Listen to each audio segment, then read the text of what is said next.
देखो प्रथम कथा हूँ स्वाधीनता पर सब लगे आसी पुलिस ना से कलंक जे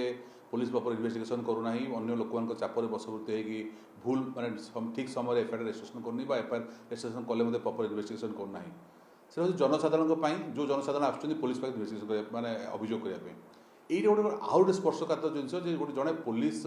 दक्ष अफिसर जड़े महिला दक्ष अफिसर जी कि बहुत सुनाम अर्जन करते इन्वेस्टिगेशन प्रोसेसटा गोटे निरा था तांको घर लोक बर्तमान निश्चित अभियोग कर पर्टिकुलर प्रोसेस बॉडी में इंजुरी किसी देखा जाऊनी सस्पेक्ट कर हुए तो मारदे पारे अन्य जो पक्ष अभियोग आश्चित भाव जे किसी दिन पूर्व जड़े आसी थाना धमक चमक दूसरा कि पाखापाखि 15 दिन हो गला बर्तमान पुलिस कौन इन्वेस्टिगेशन करूना तेणु पुलिस जो निज जड़े पुलिस अफिसर को जो दे पारना प्रपर इन्वेस्टिगेशन करने न्याय दे पारना तो ये पुलिस को कौन माने आशा करिया जनसाधारण कौन आशा करेंगे तेणु बर्तमान एटलिस्ट पुलिस बर्तमान निजे उठी आसा कथा प्रपर इन्वेस्टिगेशन करने कथा जो डीसीपी बा जो डीजी पुलिस जो मैंने भी अच्छा इन्वेस्टिगेशन सुपरवाइजिंग अथॉरिटी हिसाब से अच्छा